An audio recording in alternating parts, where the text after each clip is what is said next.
So, date rape's in the news again. Lawyers are doing it, the Kennedys are doing it, even students are doing it, allegedly. There seems to be sexual misunderstandings all over. What we need is an understanding of body language. Then we'd know if she fancies him, if he fancies her, and who's doing it with who. We were attracted to each other at the party, that was obvious. You're on your own for the night, that's also obvious. In Fatal Attraction, Glenn Close uses her body language to seduce a married man, Michael Douglas, to satisfy her sexual desire. Louise Lefebvre, an expert in body language, comments on candid photography of couples. Here's this young lady who is not too sure of herself. I think she quite likes this young man. She's trying to impress him, she's gazing into his eyes, puts her hand down, pulls her close, not too sure of herself. Right, there's a nice interesting group here.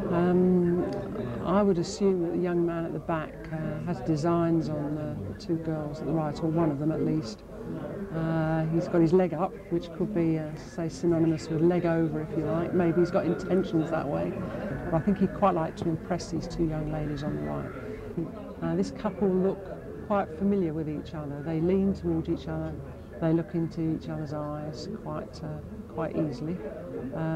There's a definite sort of leaning towards body language there, which is quite important.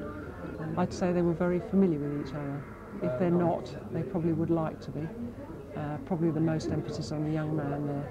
So, it seems that body language can be used to interpret another person's desires. This week, our photo story shows how body language may be used unsuccessfully. The story begins in a small bar in Farnborough. Christina, a single 19-year-old, has come to her local bar to meet someone, but the young lad that she was supposed to meet hasn't shown up. Christina soon realises that she has been stood up. Stuart, a 19-year-old student, notices the young girl sitting on her own and decides to ask her if she would like a drink. Christina sees Stuart walking over, and she likes what she sees. To her surprise, the young man sits next to her and offers her a drink. She accepts, and they start to talk.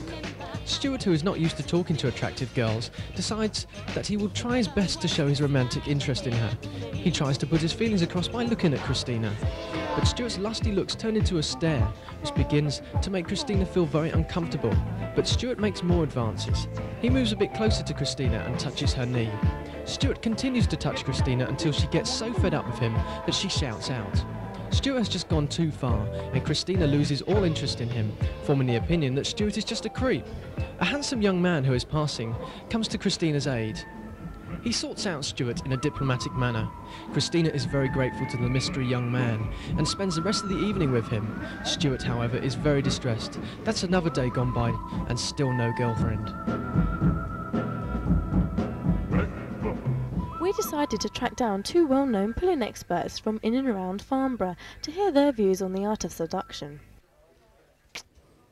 Buddy talk. How would you attempt to let someone you fancy know how you felt? First of all, I'd probably try talking to them for as long as possible. Hopefully keep them interested.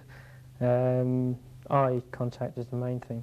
I think I'd use more eye contact and be more friendly towards them than I would say that's just an ordinary friend. And maybe from time to time, you don't do it usually whilst realising, but you kind of like touch them a bit more.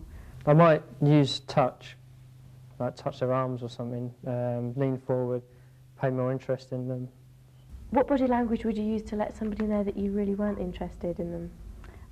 I guess I'd pay them less attention, sort of like tend not to look at them as much, you know, less in the way of direct eye contact, and you don't tend to like mess about and have lots of fun with them as much.